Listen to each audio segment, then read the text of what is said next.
Sir Yanam రావడానికి కారణం ఏంటండి మీరు? ఈరోజు మల్లాడి గారిది 62వ జన్మదిన సందర్భంగా వారి ఆహ్వానం మేరకు వారికి విషయం చేయడానికి వచ్చాం. ఈ సందర్భంగా వారు చేసిన కాంగ్రెస్ పార్టీలో వారు చేసిన పలు పదవులు అభివృద్ధి కార్యక్రమాలని మనం కొనియాడాల్సిన అవసరం కూడా ఉంది.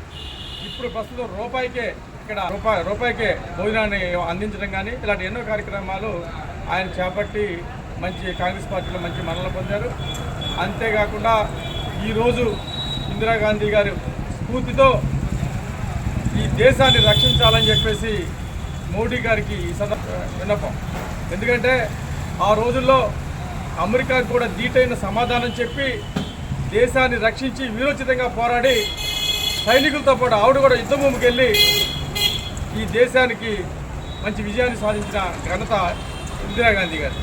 మన ఉక్కు మహిళగా ఆవిడ పేరు పొందారు. ఈ రోజుకి మోడీ గారు ఆ నలుగురు ఉగ్రవాదులు ఏమయ్యారో కూడా తెలపలేని పరిస్థితుల్లో బీజేపీ ప్రభుత్వం నడుస్తూ ఉంది. సింధూర్ అని చెప్పేసి పబ్లిసిటీ చేసుకోవడం తప్ప సింధూర్లో సాధించింది ఏంటి అనేది ఈ రోజున ఆయన్నే ఒక కమిటీ వేసుకోమంటున్నాం. ఈ రోజున స్వయం ప్రతిపత్తిగా ఒక కమిటీ వేసుకొని మన జరిగిన ఆ సింధూర్ మీద కూడా నిజాలు పబ్లిక్కి చెప్పాల్సిన అవసరం ఉందని చెప్పి తెలియజేస్తూ ఉన్నాం.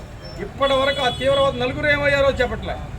కాబట్టి ఇదన్నీ కూడా బీజేపీని డిమాండ్ చేస్తూ ఉన్నాం. ఈ రోజున సింధూర్ మీద కమిటీ వేయాలి, నిజాలు జనాలకు చెప్పాల్సిన అవసరం ఉందని చెప్పి తెలియజేస్తూ ఉన్నాం.